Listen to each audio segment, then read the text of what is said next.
Ok, ahí nos vemos. Hola, ¿cómo están? Soy Mónica Tapia. Les doy la bienvenida a este webinar de Ruta Cívica en colaboración con Fósforo y el Instituto Metropolitano de Guadalajara, que en breve también vamos a darle la palabra a María. Les queremos un poquito contar dónde vamos en términos de la Ley de Planeación y del Instituto de Planeación en la Ciudad de México, un breve resumen. Ya empezó el proceso, se presentaron dos iniciativas. La Jefatura de Gobierno presentó una en mayo y posteriormente, más o menos en junio, el diputado Dorin y el diputado Lobo han presentado otra iniciativa. Quien las va a dictaminar es la Comisión de Planeación, presidida por el diputado Dorin, y la Comisión de Administración Pública, presidida por la diputada Guadalupe Chavira. Ellos, o ambas comisiones, abrieron un periodo de comentarios, de recibir comentarios de ciudadanos y expertos, que se cerró a mediados de junio, y acaban de sostener como audiencias y un foro esta semana, justo un foro de expertos, que fue lunes y martes, y audiencias con los ciudadanos que presentaron comentarios ayer. Lo que dicen es que después de recibir todos estos comentarios van a enriquecer el dictamen y estarán presentando un predictamen, es decir, un borrador de dictamen, probablemente la semana que viene.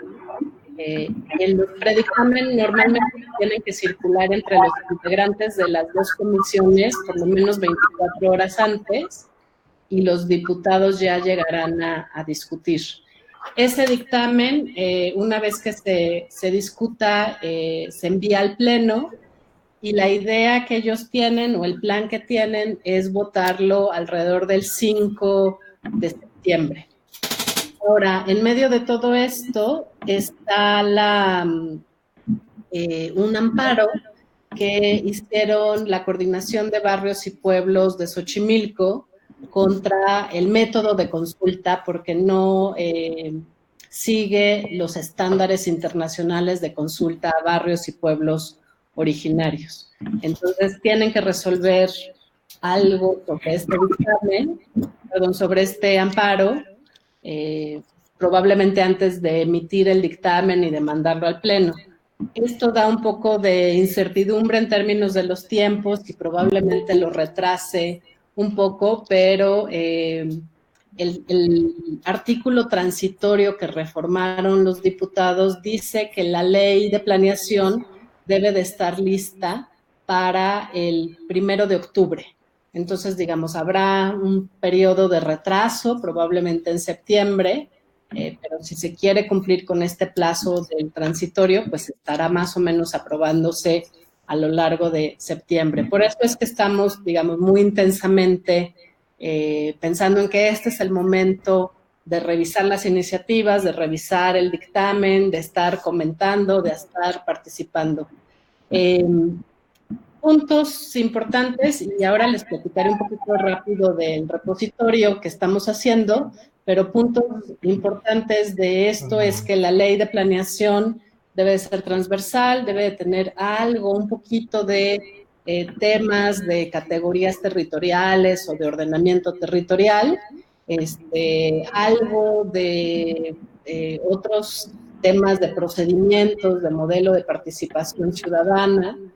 Y lo que se está discutiendo es que además haya una ley orgánica del instituto. Nosotros hemos discutido que deben ir juntas, o sea, como un paquete legislativo y no una primero que se apruebe y después otra segunda, sino que en el momento en que se dictaminen se hablen.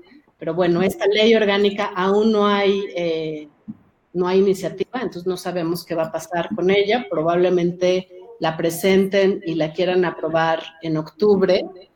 Ahí es donde pensamos que deberían de venir este tema de los nombramientos, las convocatorias, las funciones de cada uno de los órganos de gobierno que tendrá el instituto y que vienen escritos en la Constitución.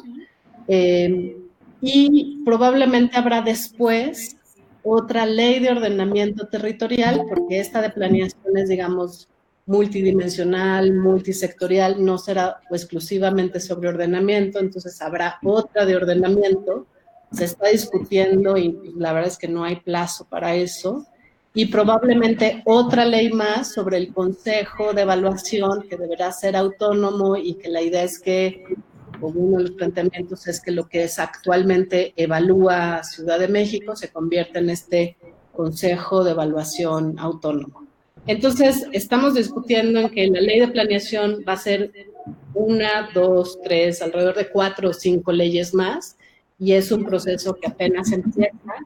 Y después de todo eso, o en paralelo a todo eso, vendrá el Plan General de Desarrollo, que es el de 20 años para la ciudad, que deberá de estar listo en 2020, y después los programas de ordenamiento territorial, el general de la ciudad, que es el que sustituye al, digamos, al PGDU, al programa ecológico de ordenamiento, también, digamos, la parte ambiental, y a los programas de ordenamiento de las alcaldías. Estos deberán de estar listas en octubre del 2021. Entonces, pues es un largo proceso todavía de elaboración legislativo, y lo que también queremos es que la ciudadanía participe, pero sí con mucho orden de qué se está discutiendo en qué momento. O sea, si ahora queremos pensar en la ciudad y en qué le vamos a incluir al programa para o al plan no es un momento adecuado. Creemos que ahorita el momento que se está discutiendo es el diseño institucional de la ley, posteriormente será del instituto, posteriormente será de la ley de ordenamiento, y así un poco secuencialmente. ¿Qué va dónde son estas piezas de rompecabezas? Ayer decía la presidenta de la Comisión de Derechos Humanos, son piezas del rompecabezas que se tienen que ir armando poco a poco, sin perder pues la visión general del rompecabezas, ¿no? Entonces, pensando en eso, es que también hemos invitado a Mario Silva, que él fue alguien que estuvo cerca del proceso de la formación del Instituto Metropolitano de Guadalajara y quien ahora lo dirige, como para que nos cuenten un poco qué fue ese proceso, en dónde están actualmente, cuáles han sido retos, y que también podamos aprender de estas experiencias. Al final les contaré rápido, tenemos este Classroom, que es como un repositorio de documentos, donde ahorita compartimos las iniciativas, pero posteriormente podremos compartir presentaciones, comentarios, y que esperamos que todos se registren para que ustedes también puedan subir documentos y ser parte de esta discusión. Les decía que a quienes tenemos más edad, que es como los antiguos foros de Google, o un Google List y los foros, que ahora ya se dejaron de usar, pero es más o menos esa lógica. Entonces, pues creo que hasta aquí dejo la breve presentación para darle la palabra a Mario, y si quieren después tener tiempo de interacciones. Algunos de ustedes, los que los estoy viendo, ya fueron parte de estas audiencias, de estos comentarios, entonces estaría interesante escucharlos, ¿no? Les puedo pedir también, para escucharnos claramente todos, si pueden silenciar su micrófono. Está el menucito en la parte baja de su pantalla. Y también su cámara, si es que la conexión empieza a fallar, les pediremos que quiten su cámara para darle la palabra ahora sí a Mario. Gracias. Bueno, buenas tardes. Saludos a todos y a todas. Muchas gracias por la invitación a las amigas de Ruta Cívica. Y como les decía Mónica hace un momento, bueno, la intención es compartirles muy brevemente la experiencia que tenemos acá en el caso del área metropolitana de Guadalajara. Ha sido un proceso de ya 12 años sostenido, que ha involucrado tanto la participación de actores políticos que hoy se encuentran en situaciones clave para tomar decisiones, como fue el caso del gobernador actual o como fue el caso del gobernador anterior, que estuvieron impulsando de alguna forma la agenda para establecer un mecanismo de coordinación metropolitana, pues que ayudara a disminuir asimetrías y a que se pensara desde una perspectiva de ciudad.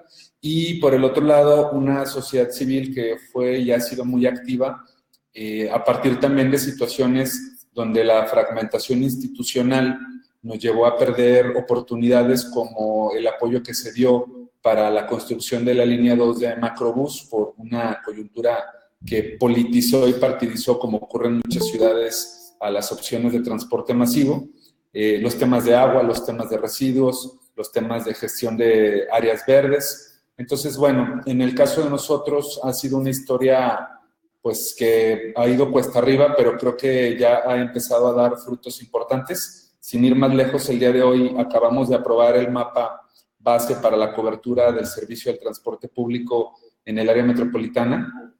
Como ocurre en muchas otras ciudades del país, hay un crecimiento desordenado que se extiende sobre los tramos federales o los tramos que se consideraban carreteras federales. Tenemos servicio de transporte público con placas que otorga la SCT, con otras tarifas, sin calidad.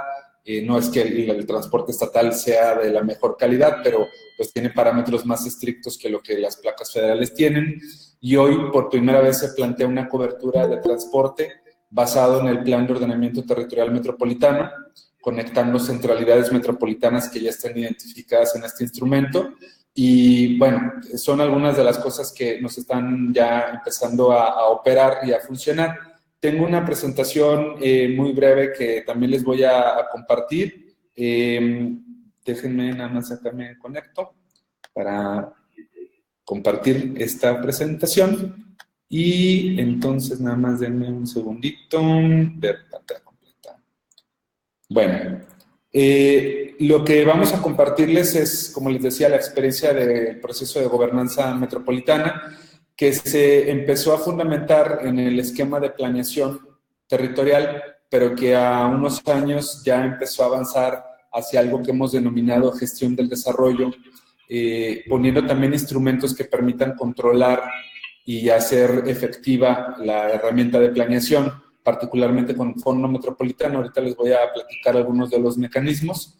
Bueno, una generalidad de nosotros, esto pasa como en muchas partes del país, que los entornos urbanos se vuelven el asentamiento dominante de algunas de las entidades federativas. El área metropolitana de Guadalajara concentra pues casi el 69% de la población del estado de Jalisco, a diferencia de lo que pasa en Veracruz o lo que pasa en Guanajuato, en donde tienes ciudades medias importantes que constituyen una red más descentralizada, o un poco el caso de Sinaloa con Los Mochis, con Culiacán, con Mazatlán. Nosotros no tenemos otras ciudades que hubieran crecido y hubieran capturado el crecimiento para descentralizar. Lo mismo ocurre con Nuevo León, con el caso de Monterrey. Y entonces, pues la hiperconcentración hace que lo mismo que pasó en la Ciudad de México, pues en el caso de allá ya una megalópolis y en el caso de nosotros una metrópoli, que no necesariamente son procesos de crecimiento que están planificados, que están proyectados, que anticipan o identifican riesgos potenciales, y lo que tenemos pues es un crecimiento disperso, desconectado, desigual, desorganizado, que pues sin herramientas de planeación pues resulta complejo abordarlo.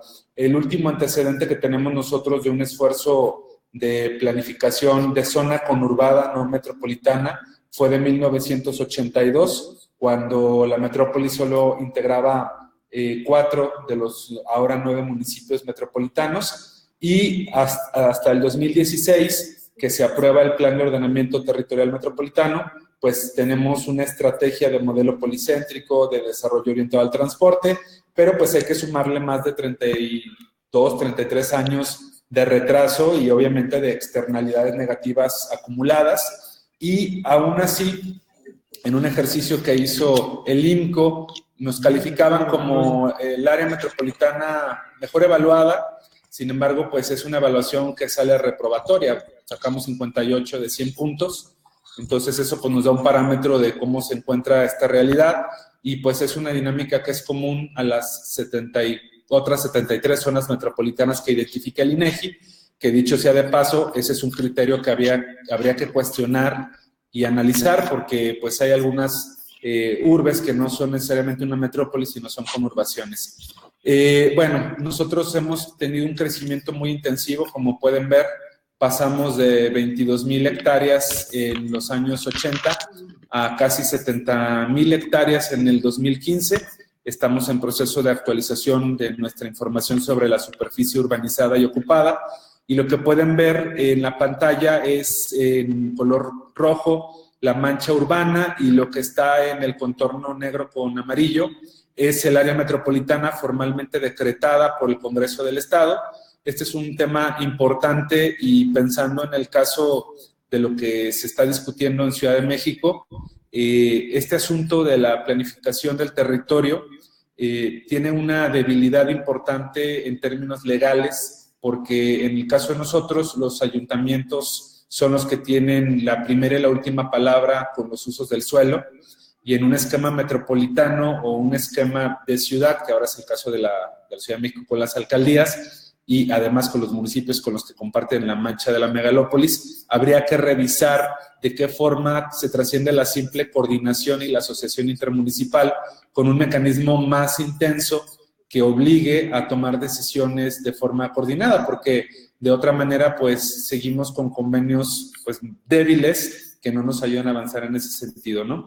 Entonces, bueno, estuvimos cerca de triplicar la superficie urbanizada, y obviamente los riesgos, el transporte, los residuos, entre otras cuestiones, pues, se han aumentado en términos de retos.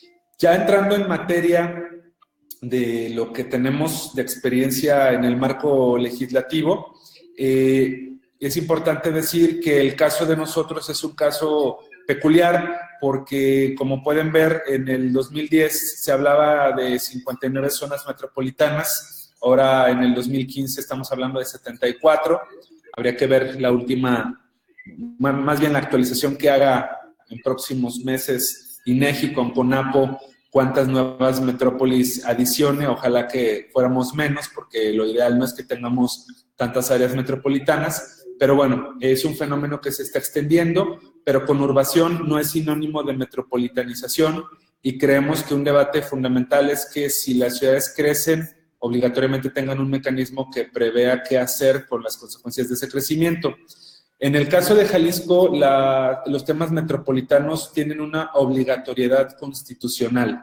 En el año 2007 se hizo una reforma a la Constitución del Estado, donde se volvió obligatoria la coordinación y se establecieron 3 mecanismos para materializar esta parte.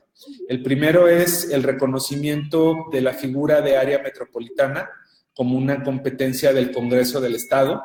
A nosotros nos afectó el dato del INEGI adicionando al municipio de Acatlán de Juárez, porque en el decreto del área metropolitana de Guadalajara no se tenía contemplado a este municipio, puesto que el estudio de anexión y desanexión de municipios a las metrópolis es muy riguroso, y Acatlán de Juárez no cumplía con esos criterios. Esto es un ejemplo de cómo la forma en la que metodológicamente el gobierno federal, a través de CONAPO y de el INEGI, están caracterizando a las metrópolis, pues es contradictorio a veces con los criterios locales. Pero bueno, lo relevante en este caso es que el Congreso del Estado tiene la facultad de decretar a la metrópoli, y esto tiene consecuencias legales en varios niveles. Por ejemplo, tarifas de servicios públicos que se deben homologar, que es el caso de transporte público, con lo que anunciamos el día de hoy, límites urbanos que dejan fuera de los polígonos metropolitanos lo que tradicionalmente conocemos como tramos federales. El segundo mecanismo que prevé la ley es la instalación del régimen de coordinación metropolitana, que sufrió un cambio en el 2017 para armonizarse con la Ley General de Asentamientos Humanos, y ahora lo denominamos Sistema Integral de Desarrollo Metropolitano. Ahorita platicaré un poco más de esto. Y el tercer mecanismo es que se establece la figura de Instituto Metropolitano, que también cambiamos de nombre. Ahora somos Instituto de Planeación y Gestión del Desarrollo del Área Metropolitana de Guadalajara, justamente para que sea esta figura la que establezca las bases de información, planeación y mecanismos de gestión de infraestructura para proyectar el crecimiento o la implementación de soluciones en las materias que ya la Ley General de Asentamientos Humanos prevé de carácter metropolitano. Lo que ven aquí en pantalla son las 3 áreas metropolitanas reconocidas por el INEGI. En algunos casos, pues, con complejidades distintas, como es el caso de Puerto Vallarta, Bahía de Banderas, que es interestatal y que pues implica la coordinación de 2 gobiernos locales. Estas son las 3 características que yo les comentaba que vienen en la Constitución: coordinación metropolitana obligatoria, 2 figuras para la gestión del territorio, la figura de área y la figura de región.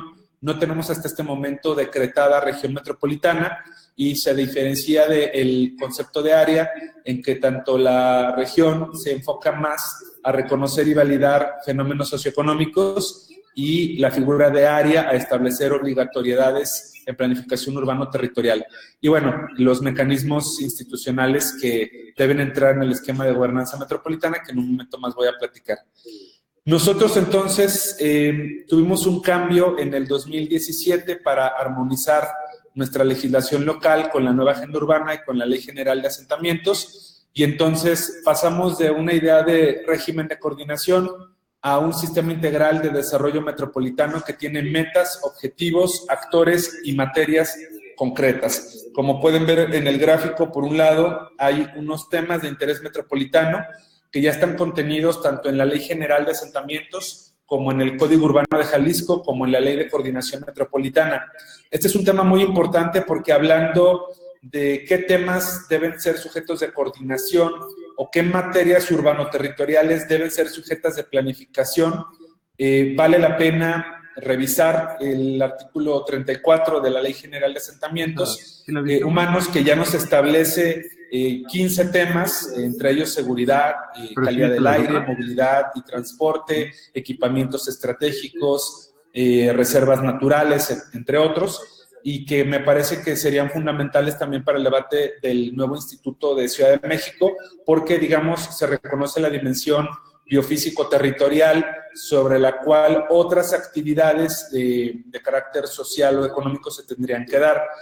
Para el caso de nosotros, además de las materias metropolitanas, digamos, más vinculadas a la planificación del territorio, existe la posibilidad de que se pongan temas de agenda que no son necesariamente territoriales o físico-urbanos.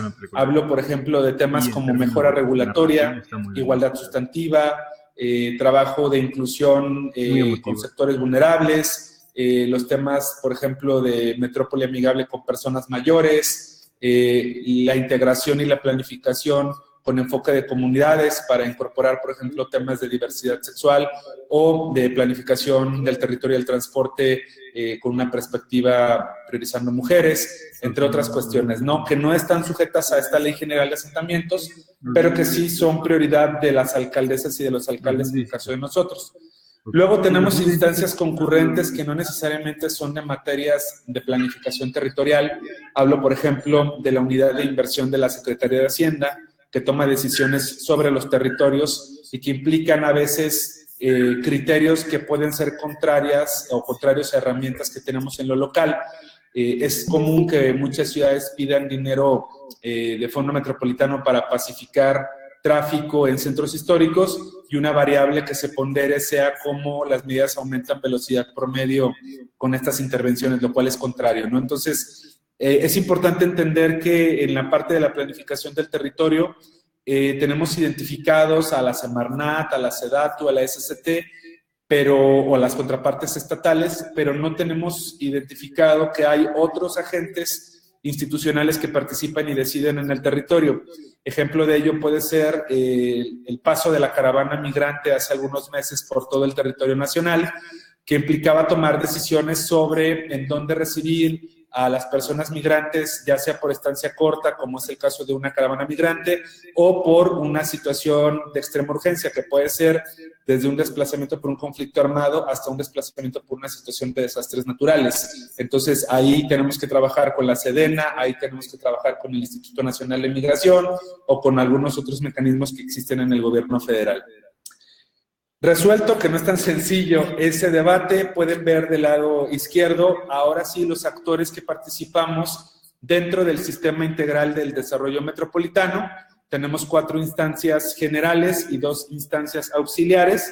en donde, como pueden ver en el gráfico, IMEPLAN se vuelve la cabeza del sistema y somos nosotros los responsables no solo de la planificación, sino de llevar a la práctica los acuerdos, políticas y mecanismos que se instituyan para la gestión metropolitana.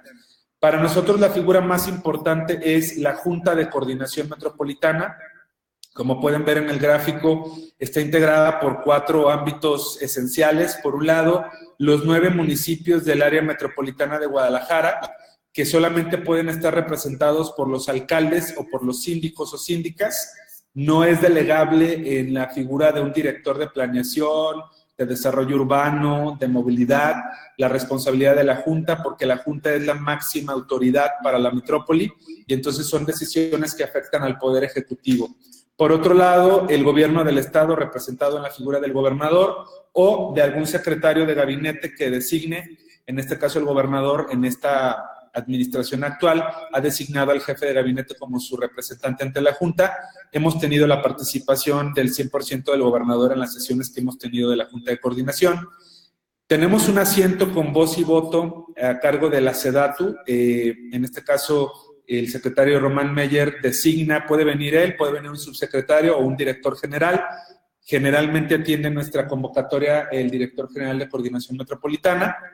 Y recientemente, a propuesta de un cambio que hicimos, que sugerimos en IMEPLAN al Congreso del Estado de Jalisco, le hemos dado un asiento con voz y voto al Consejo Ciudadano Metropolitano, que es el ente social que ahorita lo voy a explicar. Estos 4 elementos nos dan una sumatoria de 13 integrantes de la Junta de Coordinación y es importante decir que todos los acuerdos de la Junta tienen que salir por consenso y por unanimidad. Comento esto porque sé que es un asunto complejo para la megalópolis, tenemos la experiencia también del área metropolitana de Monterrey, en donde sí creemos y pudiendo compartir algo, que si no están sentados los 3 niveles de gobierno en los mecanismos de toma de decisiones en la planeación, difícilmente vamos a tener forma de implementarlos correctamente, porque hay algunas cosas que le competen a la SEDATU, otras al gobierno del Estado de Jalisco, u otras que son de carácter municipal. En nuestra Junta de Coordinación, pues tienen que votar todos, y con un solo voto que no esté a favor, no hay acuerdo.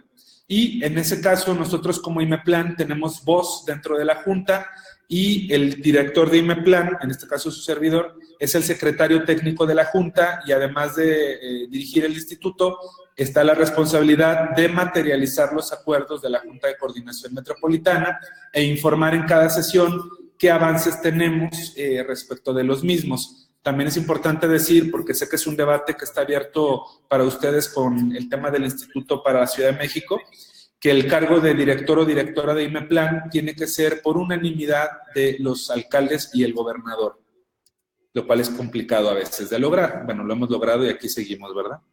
Bueno, el Consejo Ciudadano Metropolitano, como pueden apreciar, se integra por 2 habitantes de cada uno de los municipios que forman parte de la metrópoli.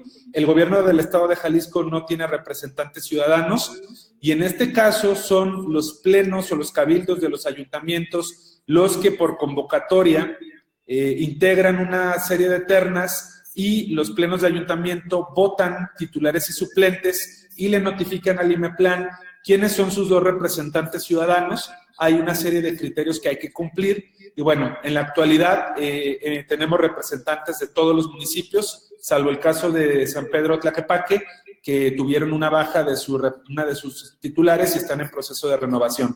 En ese sentido tenemos 18 consejeros titulares y 18 consejeros y consejeras suplentes y también a propuesta de nosotros en el IMEPLAN, las recomendaciones del Consejo Ciudadano son obligatorias para el Instituto y para la Junta de Coordinación, salvo casos donde no haya posibilidad jurídica o económica de implementar sus observaciones.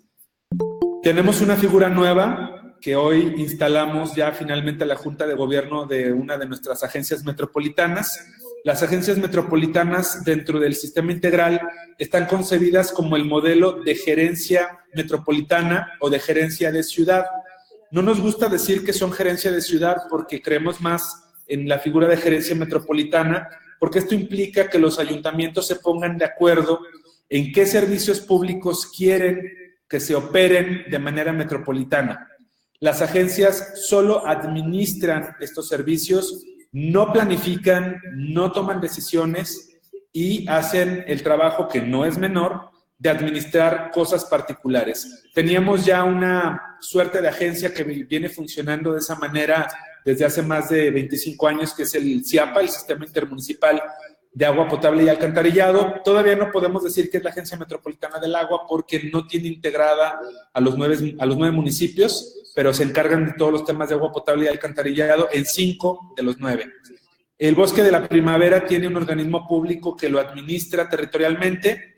No está dentro del esquema metropolitano, pero al integrar a 9 municipios, 8 del área metropolitana y 1 que no es del área metropolitana, le consideramos una suerte de agencia. Y las que sí están integradas como agencias son la Agencia Metropolitana de Seguridad, que en este momento está sufriendo un cambio para integrar el mando metropolitano con una policía metropolitana homologada, la Agencia Metropolitana de Infraestructura de Movilidad, a través de la cual se administran los semáforos, la fotoinfracción, la bicicleta pública y la señalética y los proyectos de obra vial en corredores metropolitanos. El día de hoy, por ejemplo, esta agencia inició la prueba piloto para los semáforos inteligentes con una inversión de 250 millones de pesos en 29 corredores que atraviesan a 6 de los 9 municipios en esta primera etapa, más de 2,000 semáforos en 440 intersecciones. Y la bicicleta pública, con los 72 millones de pesos de subsidio, más los 120 que tiene para construcción de ciclovías, se administran también a través de esta agencia.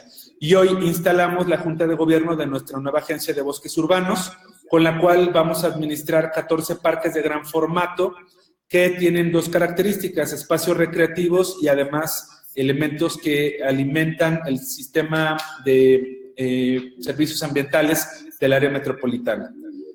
Hemos ido haciendo un cambio importante para pasar del modelo de coordinación al modelo de gerencia metropolitana.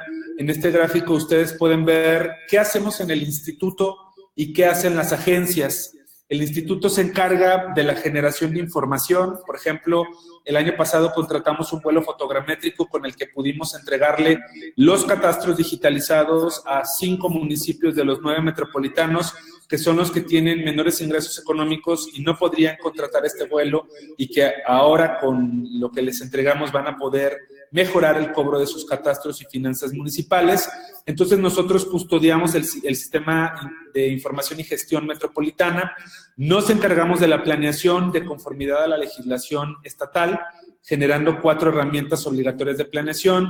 Nos encargamos de la proyección del financiamiento de infraestructura a través de una nueva competencia, que es el dictamen de impacto metropolitano. Nos encargamos del control de los indicadores y políticas públicas que los alcaldes, alcaldesas y gobernador deciden someter al acuerdo metropolitano. Nos encargamos también de diseñar las políticas públicas prioritarias para la metrópoli a través del programa de desarrollo metropolitano, y de gestionar los recursos de infraestructura, como fue el caso de los 770 millones de pesos que nos acaban de notificar de Banobras para nuestro proyecto de BRT para el periférico conocido como Peribús. Ahí pueden ver cuál es la estructura de IMEPLAN con sus direcciones metropolitanas y sus gerencias. Y por el otro lado, las agencias metropolitanas para los servicios públicos, las 2 que ya existen: infraestructura de movilidad y bosques urbanos.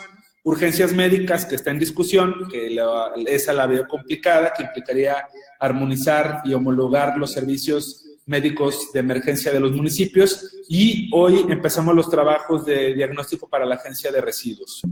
Esta es una línea de tiempo de cómo hemos ido evolucionando en términos de competencias, cómo empezamos con la planeación general hasta llegar a la gestión de servicios públicos metropolitanos. La historia de IMEPLAN es muy joven y muy reciente. El instituto existe desde el 2014 y todos estos cambios, por ejemplo, han sido muy nuevos. En diciembre del 2018 se extinguió el Instituto de Movilidad y Transporte del Estado de Jalisco, y el Congreso del Estado decidió que IMEPLAN en el área metropolitana también sea el responsable de la planificación de las rutas del transporte público. Entonces se nos suma ahora, además de la planeación territorial, la planeación del transporte. Para terminar, nuestros instrumentos de planeación metropolitana que estamos obligados a hacerlo son estos. el Plan de Ordenamiento Territorial Metropolitano, que es nuestro instrumento de zonificación primaria. Es obligatorio para los municipios y se vuelve obligatorio porque cada ayuntamiento aprobó en el 2016 su mapa respectivo como una norma de suelo municipal. Esto nos ha permitido que, por ejemplo, el municipio de Guadalajara pueda integrar a los corredores de transporte masivo con incentivos a la vivienda, con la eliminación de cajones de estacionamiento en aquellos proyectos de vivienda vertical que se encuentren en un en un radio de más o menos 500 metros de cada lado de los corredores. Estamos trabajando con los 9 municipios, acompañándolos en la elaboración de sus programas municipales de desarrollo urbano, sus programas de ordenamiento ecológico y sus planes parciales y o de centro de población. Y nos encargamos de vigilar que los criterios metropolitanos estén contenidos dentro de estos instrumentos. El POTMET tiene polígonos de restricción de crecimiento, el POTMET tiene criterios para la densificación de forma acompasada. Esto significa que hasta que el 75% de una centralidad metropolitana cercana a la mancha más consolidada no se desarrolle, no puede desarrollarse una centralidad metropolitana que se encuentre más alejada, y de esta forma se va escalonando el crecimiento urbano. Tenemos el SIGMetro, que es nuestra plataforma de información cartográfica que está en línea, datos abiertos, en donde toda la información que se genera por acuerdo metropolitano estamos obligados a subirla ahí. Tenemos algunas plataformas importantes como el Vimos Metro, que es un software que presentamos hace algunos meses que permite homologar la captura de reportes de protección civil en los 9 municipios de la misma manera, y estos son algunos ejemplos de cómo la coordinación funciona. El programa de desarrollo metropolitano, que acabamos de obtener de SEDATU 3 millones de pesos para actualizarlo, y este es el programa de políticas públicas que establece las prioridades, como por ejemplo la Estrategia Metropolitana de Transición Energética, la Estrategia Metropolitana de Acción Climática, entre otras. Y por último, el Atlas de Riesgos, que presentamos hace 2 meses, el modelo dinámico en un convenio que trabajamos con el Centro Nacional de Prevención de Desastres y el Instituto de Geografía de la UNAM, en donde ya tenemos el primer modelo metodológico metropolitano, y bueno, ya hay información liberada del inventario de peligros que está disponible, y esperamos hacia diciembre ya terminar la totalidad del Atlas. Y por último, los instrumentos de gestión de desarrollo metropolitano. Nosotros propusimos una reforma a la ley para que se volviera obligatorio para los municipios que quisieran dinero estatal o federal en materia metropolitana para infraestructura, someter esas obras al dictamen de impacto metropolitano que elabora el IMEPLAN. Este dictamen se hace considerando 13 metas metropolitanas que se derivan a su vez del POTMET, y entre ellas está, por ejemplo, la integración funcional de la metrópoli con sus polígonos, el sistema de transporte público, la provisión de servicios ambientales, el mejoramiento del sistema hídrico, la reducción de riesgos.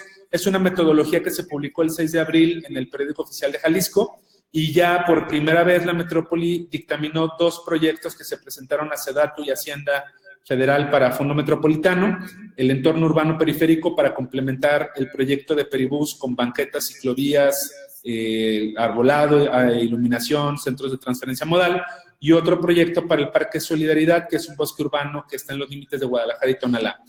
Los proyectos que no se inscriben o que les hace falta más trabajo se ponen en el banco de proyectos del área metropolitana para acompañarles en la consolidación de estos proyectos, alineándose a los criterios metropolitanos.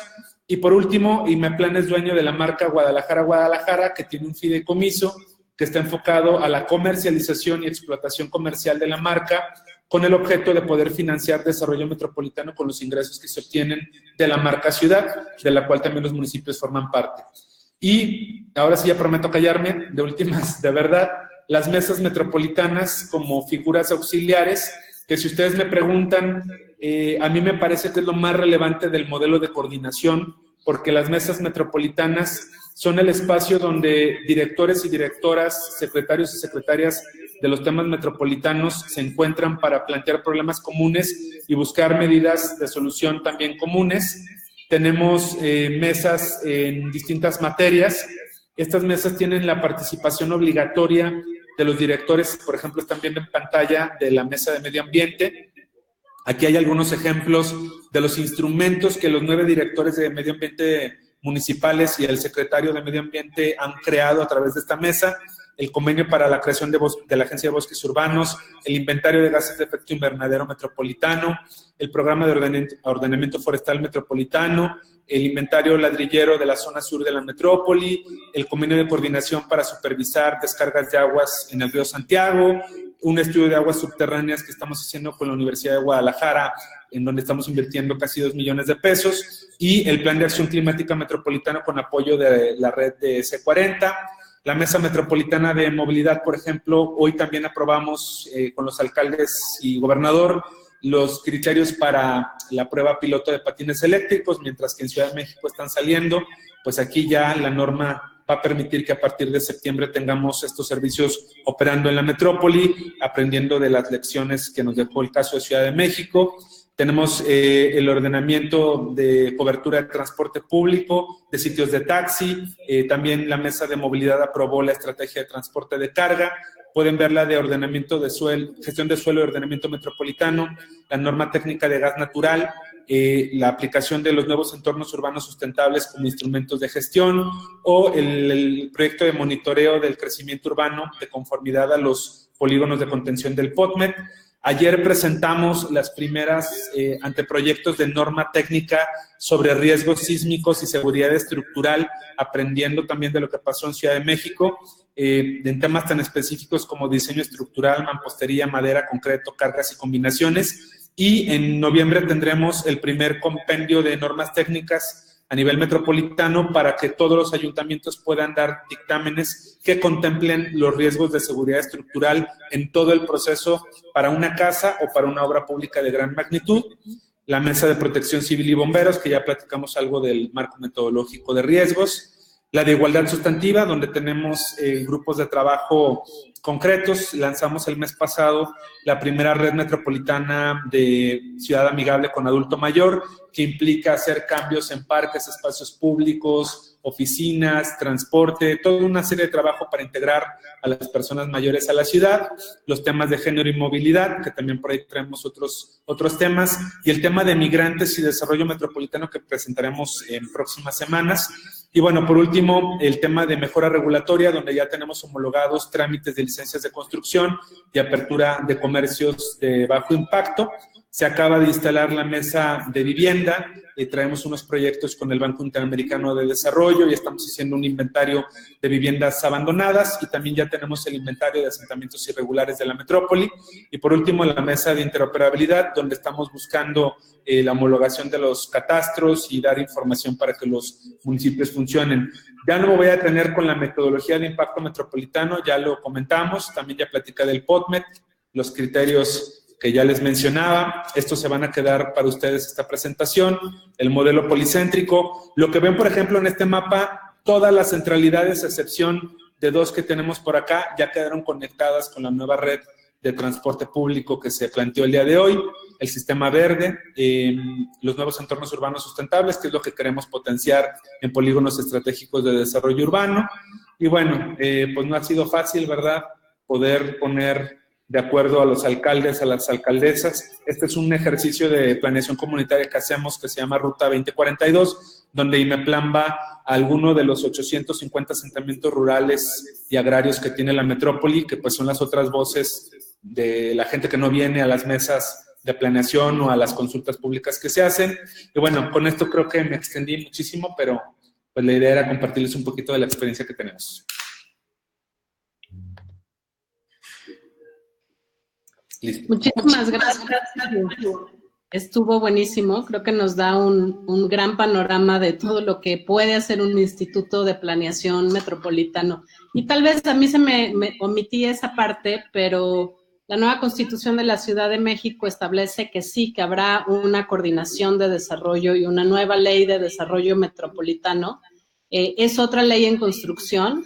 Lo que entendemos es que los congresos locales de Ciudad de México y del Estado de México están haciendo, digamos, la misma ley, la van a aprobar y después va a pasar a nivel federal, al Senado y a la Cámara de Diputados. Y ahí no se está planteando, hasta donde entendemos, un instituto metropolitano, pero sí muchas instancias de coordinación y como probablemente esto que ustedes tienen como las agencias metropolitanas, dictámenes, etcétera. Entonces eso también es otro proceso en construcción y es otra dimensión, además de la ciudad y de las alcaldías, está esta metropolitana. Yo no sé si todos quieren, bueno, todos o muchos de ustedes quieren hacerle preguntas a Mario y abrimos un espacio de preguntas. Pueden desilenciar su micrófono y nos iremos dando la palabra poco a poco. A mí me gustaría, si se puede, sí. Sí, adelante, Carlos. Hola, gracias, Mario. Felicidades por tu capacidad de estructurar y de darle salida a tantas ideas tan ágilmente. Soy Carlos Muñoz, trabajo en la Universidad Autónoma Metropolitana, Xochimilco. Y yo quisiera preguntarte 3 cosas, aprovechando la oportunidad y la experiencia de ustedes. La primera, muy puntual con respecto a la forma en que les ha funcionado el esquema de decisiones por consenso al interior de la Junta de Coordinación Metropolitana. La idea de los consensos, por supuesto, tiene muchas ventajas, pero a veces es bien difícil.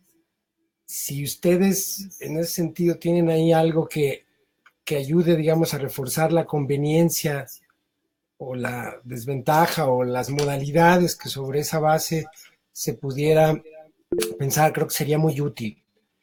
La segunda, si hay algún tipo de, digamos, de lógica, de criterio o de práctica en torno a la cual esta bien complicada estructura institucional que nos presentaste y que tiene un montón de variantes y de instancias involucradas y de mecanismos, ha ido generando las agencias metropolitanas o, en su caso, ha dejado que se mantengan bajo otras de las modalidades, por ejemplo, bajo la figura esta de mesas metropolitanas, ciertos temas. O sea, si hay algún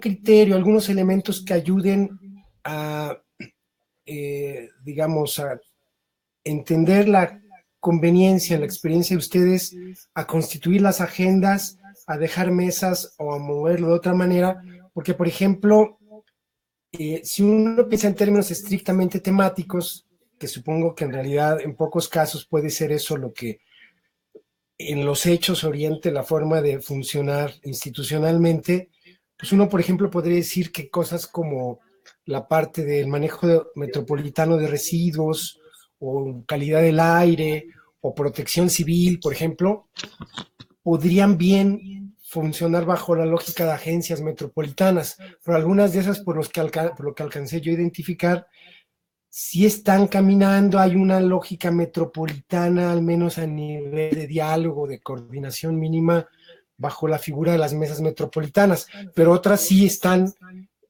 ya consolidadas como agencias. Entonces creo que ahí también es una pregunta interesante, a ver si nos puedes dar luz sobre eso. Y la última es con respecto a la capacidad y a la experiencia que tienen hasta ahora en materia de la dictaminación de esta herramienta que creo muy útil de dictamen de impacto metropolitano. Por lo que entiendo, eso es algo que dictaminan ustedes, el IMEPLAN, pero supongo que requiere una capacidad importante técnica y de gestión, ¿no? ¿Qué elementos aparecen ahí? ¿Cuánta gente, por ejemplo, están manejando? ¿Cuál es el universo de dictámenes o de proyectos, de iniciativas que les llega? ¿Qué capacidad se tiene? No sé, elementos operativos ahí que pueden, creo que ser muy útiles para el caso de la Ciudad de México. Gracias de antemano, ¿eh?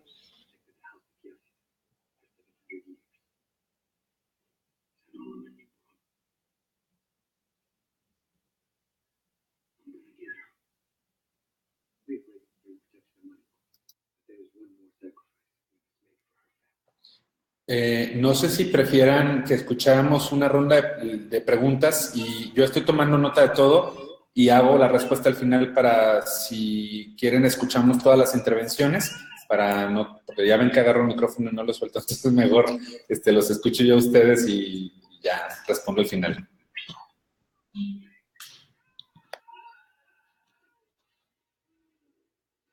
Entonces no sé quién quiere hacer otra pregunta o cómo funciona.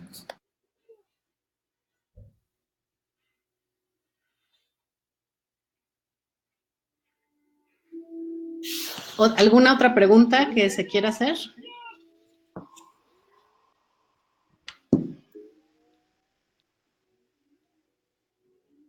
Bueno, yo tengo una, Mario. Estamos aquí discutiendo la Constitución, viene un comité de selección como para los nombramientos.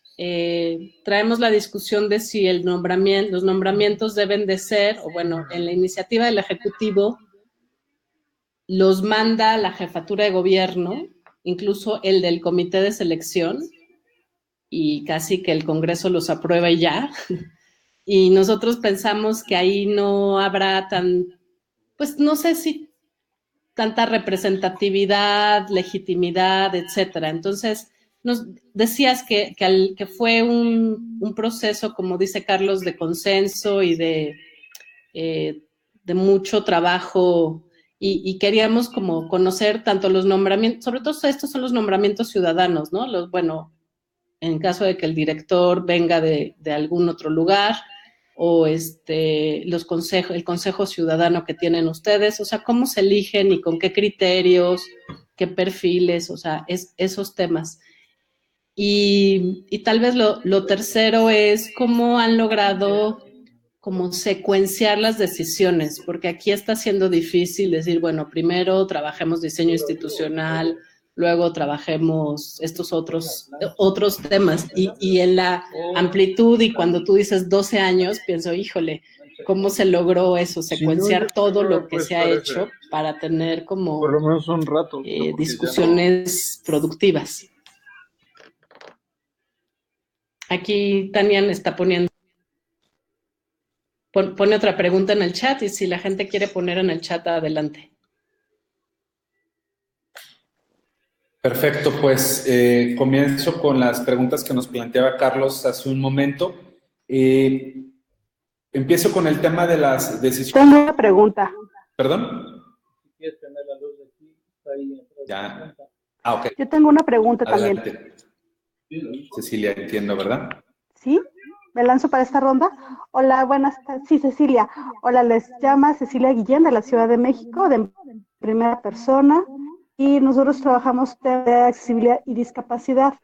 En todos estos procesos que tú mencionas, oigo cuestiones muy puntuales, por ejemplo, con respecto a adultos mayores, que es como una cosa que saludo mucho, pero con respecto a la participación ciudadana de personas con discapacidad, a través de sus asociaciones, ¿cuál es la experiencia que tienen ustedes? Porque entiendo yo que bueno, esto es un mandato que tenemos en todo el país para atender, y sobre todo como accesibilidad y movilidad, pues involucran obviamente a porción de la población. Gracias, esa es la pregunta. Gracias, Cecilia. También ahorita comento que sí estamos haciendo un trabajo sobre temas de accesibilidad, y también estamos trabajando con asociaciones que trabajan con personas con discapacidad. Sobre la pregunta que nos hacía Carlos del esquema de decisiones, lo pego un poco con lo que decía Mónica sobre los nombramientos. Miren, la verdad es que en nuestra experiencia, el reto que tienen los institutos de planeación es un poco que quien encabeza estas instituciones, además del eterno debate del perfil técnico o el perfil político, yo le adicionaría una tercera característica, que es hacer diplomacia metropolitana. Nosotros estamos trabajando con gobiernos constitucionalmente elegidos, con ayuntamientos que tienen autonomía por el 115 constitucional, y en ese sentido el trabajo es muy fino para confeccionar acuerdos. Los acuerdos de la Junta de Coordinación Metropolitana, cuando se votan y se votan favorablemente por consenso, implican todo un trabajo previo en las mesas de gestión, en donde lo que nosotros hacemos es que el director de obras públicas de X municipio, cuando se sienta en la mesa, está debatiendo la agenda del municipio. Y la primera votación ocurre ahí, de forma tal que cuando los alcaldes, alcaldesas y gobernador les subimos los acuerdos, ya vienen validados por los funcionarios que también tienen capacidad de toma de decisiones. Por eso el perfil de participación en las mesas no puede ser de cualquier funcionario, tienen que ser los directores o directoras o secretarios o secretarias, porque el riesgo de que tomen una decisión que deje fuera a su municipio o al gobierno del estado es grande, y los acuerdos en la Junta se construyen políticamente antes de cada sesión. Hoy ustedes pueden ver en las redes sociales de nosotros la sesión de la Junta de Coordinación que se hizo hoy ante medios de comunicación para aprobar este tema de rutas de transporte público. Entonces, el esquema es complicado porque implica un trabajo, creo que hay un micrófono abierto de alguien, implica un trabajo de toma de decisiones, pero de construcción de diplomacia muy profundo. Y ese es un rol que también hay que visibilizar de un instituto de planeación, porque tiene que trabajar, en el caso de la Ciudad de México, aunque no se coordinara metropolitanamente, simple y sencillamente alinear a las alcaldías en un mismo esquema, es un trabajo de diplomacia. Y creo que es importante verlo así, porque no hay otra forma de entender la construcción de consensos que utilizando esa herramienta.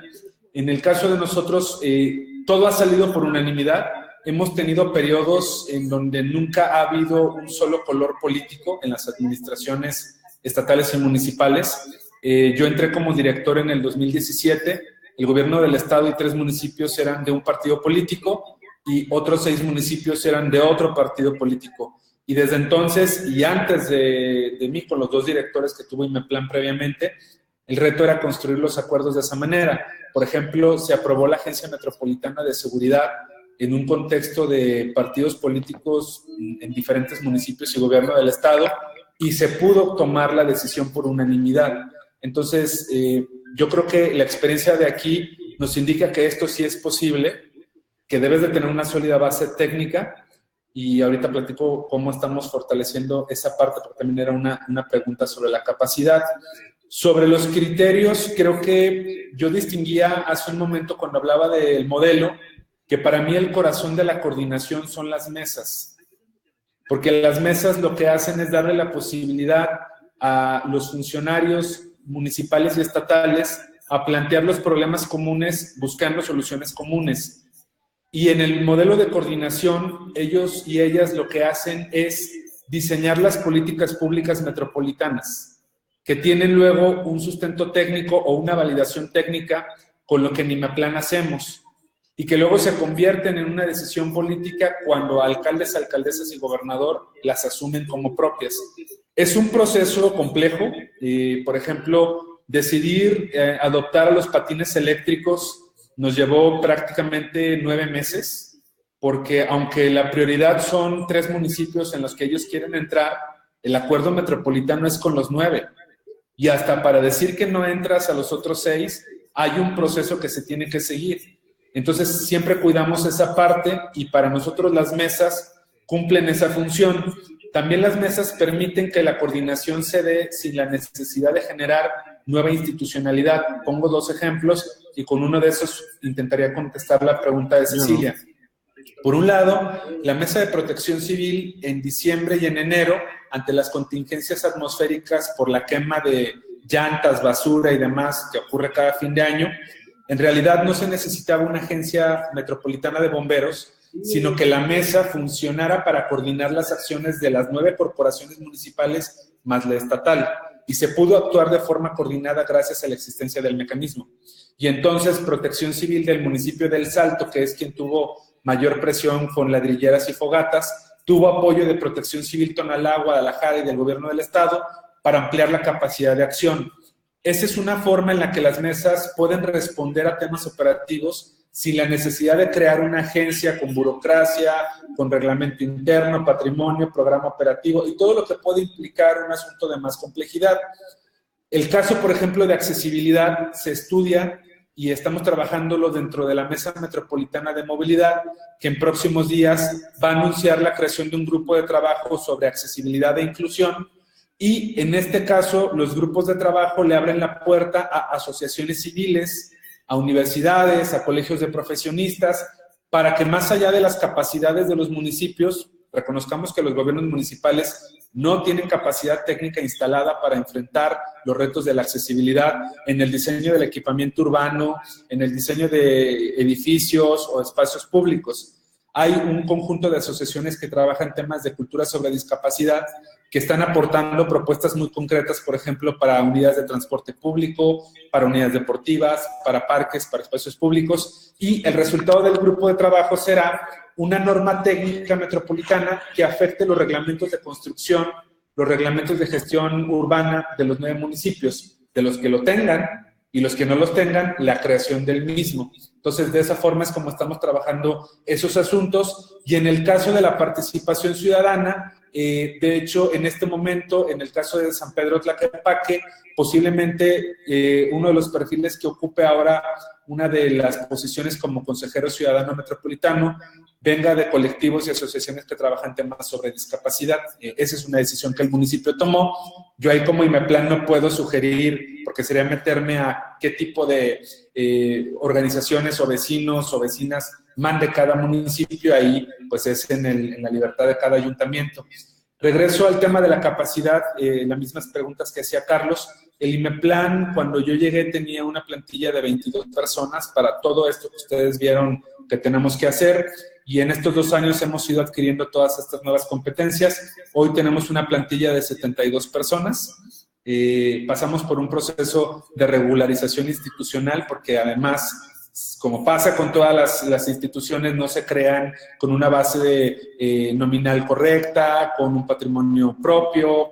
Hemos ido sorteando muchas cosas. Hoy ya tenemos un edificio donde está la sede del instituto, que es patrimonio de nosotros. Hoy ya tenemos a la plantilla regularizada. Todos los perfiles son técnicos, urbanistas, ingenieros ambientales, abogados urbanos, economistas urbanos, gente de comunicación. Dentro de la estructura de IMEPLAN hay una gerencia técnica que se encarga del banco de proyectos y del dictamen de impacto.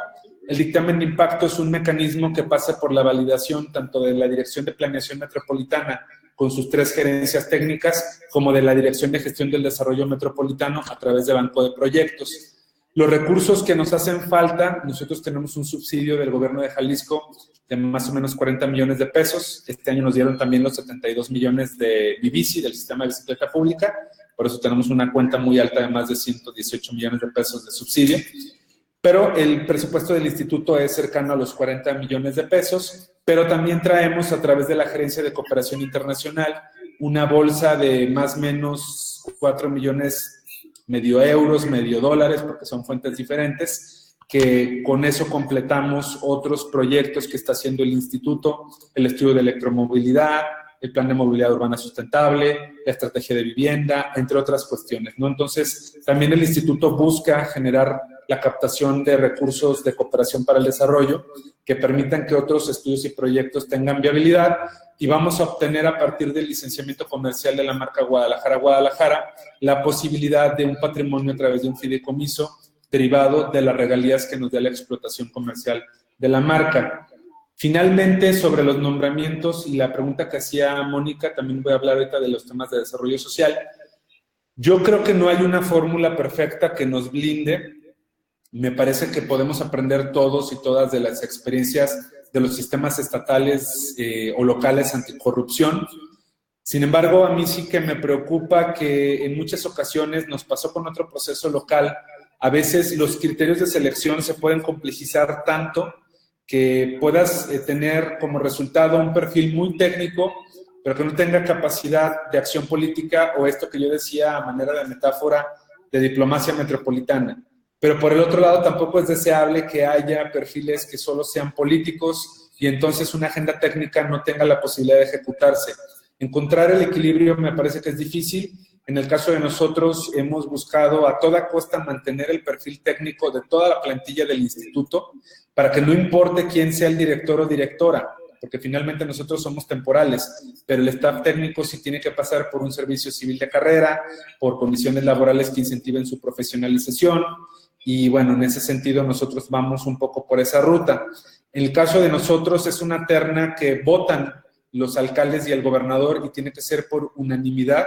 Existe la posibilidad de que el Consejo Ciudadano Metropolitano plantee alguna propuesta al formar parte de la Junta de Coordinación y que el propio Consejo Ciudadano bloquee al no votar favorablemente una propuesta que venga de alcaldes o del propio gobernador. ¿Este mecanismo es el bueno? No lo sé. Yo creo que cada ámbito local tiene que definir cómo es su mecanismo de selección. Me parece que hay unas variables mínimas que son irreductibles. Y por otro lado, un tema a debatir es la permanencia de estos titulares al frente de estas instituciones. Nosotros en 5 años hemos tenido 3 directores. Yo soy el tercer director que tiene el IMEPLAN. Ya cumplí mis 2 años. Ya por lo menos superé la expectativa de los directores anteriores y podemos ser reelegidos por 2 periodos más de 4 años. Yo no sé si eso podemos completar 12 años quien sea director del IMEPLAN. Yo no sé si esto es deseable, hasta dónde tiene que ser la continuidad de un trabajo técnico para no poner en riesgo la viabilidad de las cosas y hasta dónde dejas durante 12 años a una persona que por muy capaz que pueda llegar a ser, pues lo deseable es que haya también una renovación y una formación de cuadros y una serie de cosas pues, para que las instituciones se oxigenen. Entonces, yo creo que el tema de los nombramientos es muy delicado y que sobre todo pues hay que buscar un equilibrio entre las capacidades de gestión pública, que no tengamos miedo en hablar de habilidades políticas, y el perfil técnico que debe tener un titular de una institución de esta naturaleza. Y sobre desarrollo social, nuestro dictamen de impacto metropolitano son 4 categorías y una de ellas tiene que ver con dinámicas socioeconómicas y cómo los proyectos de infraestructura logran reducir brechas sociales o brechas económicas entre grupos de población vulnerables, sea por una condición social o sea por una condición económica. Muchas gracias, muy útil, ¿eh? Gracias, Mario. No sé si hubiera ya las últimas preguntas. Había una en el chat de Jorge Salomón y de Noé, estoy viendo. De Ignacio Barajas también. No las había visto, perdón. Jorge, sobre la coordinación interestatal. Bueno, en el caso del área metropolitana de Guadalajara, solo son los 9 municipios que forman parte de la región centro, pero sí tenemos un área metropolitana interestatal que es Puerto Vallarta, Bahía de Banderas, que pues no es queja, pero también me ha tocado participar en el proceso de conformación de la misma, y lo digo así como a broma porque le decía yo al gobernador, oye, yo no soy secretario de Desarrollo Metropolitano, yo nomás trabajo para el área metropolitana de Guadalajara, pero estuvimos acompañándolos, solo son 2 municipios, Puerto Vallarta y Bahía de Banderas. Es muy complicado porque estamos hablando de 2 constituciones locales, 2 marcos jurídicos diferentes, en donde por un lado tienes una Secretaría de Movilidad o Transporte y en el otro tienes una Dirección de Tránsito. En un lado el catastro se controla de manera estatal, en otro se controla de manera municipal. Entonces, creo que en ese sentido, la Ley General de Asentamientos Humanos pone unas bases generales, pero la coordinación interestatal metropolitana tiene un reto mayor porque no hay herramientas suficientes que obliguen a que los estados también se sienten a poner recursos en común. Nosotros ya tenemos un convenio que está, digamos, validado por los municipios y por los 2 estados, Jalisco y Nayarit, y aquí en este caso lo que hace falta es que SEDATU pueda emitir una declaratoria de área o de zona metropolitana para que sobre esa declaratoria pudiéramos colgarnos, y la Ley de Asentamientos Humanos ya prevé mecanismos para la elaboración de instrumentos territoriales comunes. En este caso, lo que hicimos con el estado de Nayarit fue impulsar con el gobernador del estado la homologación y armonización legislativa del caso de Nayarit con la de Jalisco. Entonces tomaron ellos como espejo la Ley de Coordinación Metropolitana de Jalisco para que al menos tengamos las mismas variables en nuestra legislación local, de forma que cuando los requerimientos federales apliquen, ambos estemos obligados, Jalisco y Nayarit, a ejecutar el mismo instrumento porque nuestra legislación está armonizada. Hay casos que están pasando por procesos con este grado de complejidad, como el de Durango, Coahuila, con Gómez Palacio, Torreón. Y pensemos en otras complejidades como zonas metropolitanas internacionales, El Paso, Ciudad Juárez, que además recientemente tiene pues esta situación de lo que pasó en la zona del Paso, Tijuana, San Diego. Entonces, ahí estás hablando ya todavía de una escala más compleja porque pues, son 2 países, 2 constituciones, 2 idiomas. o de zonas metropolitanas que tienen un reto intercultural, que es el caso de Oaxaca capital, donde muchos de los municipios que circundan a Oaxaca capital, pues tienen usos y costumbres tradicionales, en donde pues no vas a encontrar una dirección de geomática o de planificación urbana, no porque la deban de tener, pero la complejidad es mayor porque hay que entender el contexto sociocultural en el que se están tomando decisiones sobre el territorio. ¿Qué quiero decir con esto? Que hablar de la coordinación interestatal metropolitana o solo metropolitana no es sencilla, por eso hay una crítica muy fuerte al criterio de CONAPO y del INEGI de hablar de zonas metropolitanas como si todas las conurbaciones pues tuvieran las mismas situaciones.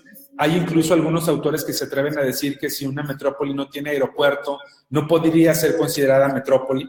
Yo no comparto esa visión, pero sí que comparto que hay una confusión entre la conurbación y lo que implica coordinación interestatal. Y eso, centrándonos en el caso de Ciudad de México, nos lleva a pensar que la región metropolitana del Valle de México no es una metrópoli, es una megalópolis. Siempre decimos a manera de competencia con la Ciudad de México, más allá de Chivas América, que la verdad es que Guadalajara es la primera zona metropolitana o área metropolitana del país, porque la Ciudad de México y su región de influencia son una megalópolis que están en otra lista diferente con Tokio, Sao Paulo, Los Ángeles, el Gran Buenos Aires, porque estás hablando de una escala de coordinación muchísimo mayor y a lo mejor ahí, Jorge, con lo que tú planteas en tu pregunta, pues implicaría el reconocimiento de un nivel de coordinación que no existe en este momento en la legislación, que es la coordinación megalopolitana. Yo sé que luego pareciera que tenemos las ganas de estar inventando unos conceptos, pero sí me parece que no hay en este momento una herramienta conceptual, metodológica y normativa que permita abordar el fenómeno de la megalópolis del Valle de México en su correcta dimensión. Son 4 estados, más de 100 municipios, ahora las alcaldías, más las legislaturas locales, o sea, no está sencillo el reto y por eso creo que un error de diseño institucional sería pensar en un instituto solo para la Ciudad de México como si no hubiera una interdependencia económica y social e infraestructural con los vecinos y vecinas que ustedes tienen. Y bueno, sobre la redensificación y el reciclamiento urbano de lo que nos menciona Noé, en el caso del área metropolitana, el POTMET es un instrumento que se sometió a consulta con cada uno de los ayuntamientos. Vieron en la gráfica del Sistema Integral de Desarrollo Metropolitano que teníamos una entidad auxiliar que no mencioné, que es el Consejo Consultivo para el Desarrollo Metropolitano. Nosotros tendremos que llevar a consulta pública los instrumentos en su actualización. Este consejo no existía cuando el POTMET se aprobó, sin embargo el POTMET tuvo una consulta con los ayuntamientos. Esto no suple las consultas públicas que se tienen que hacer con vecinos en los planes parciales. En ese sentido yo diría ahí, Noé, que el POTMET es un instrumento de zonificación primaria que no elimina ni modifica la obligatoriedad que tiene cada ayuntamiento de conformidad a la legislación local de llevar a consulta los instrumentos urbanos territoriales municipales. Y en ese sentido se tienen que complementar. Y para el 2022, si no me equivoco, sí, que llevemos a consulta el nuevo POTMET, tendremos que instalar el Consejo Consultivo de Desarrollo Metropolitano, tendremos que diseñar mecanismos de consulta y tendremos que incluir a los y las vecinas en ese proceso. Y sobre fiscalización en la aplicación de territorialización de recurso público de aporte municipal, no nos ha tocado a nosotros, Ignacio, esa responsabilidad. Ese es un trabajo que en el esquema de lo que nosotros tenemos sobre la fiscalización le compete directamente a la Auditoría Superior del Estado y a la Contraloría Estatal o a las Contralorías Municipales, dependiendo de qué tipo de recursos estemos hablando. Cuando son recursos públicos estatales es para temas de infraestructura, le corresponde a la Auditoría Superior, que depende del Poder Legislativo local, y en muchos casos con los recursos federales para programas de impacto urbano, pues ya le corresponden a la Auditoría Superior de la Federación. En el caso de nosotros, respecto a nuestro gasto y políticas públicas, algo complejo para el IMEPLAN es que estamos sometidos a la fiscalización estatal porque nuestro financiamiento es del Estado, pero también nuestra Junta de Gobierno, no nuestra Junta de Coordinación, la de Gobierno, digamos el Consejo de Administración de IMEPLAN, solo lo puede presidir los alcaldes y alcaldesas y es rotativo. Cada 6 meses cambiamos de presidente de nuestra Junta de Gobierno y ahí nos aplica la norma municipal del ayuntamiento que presida nuestra Junta de Gobierno en turno. Entonces, pues no está sencillo, pero pues hasta este momento no hemos tenido observaciones ni hemos sido sancionados por ese tema.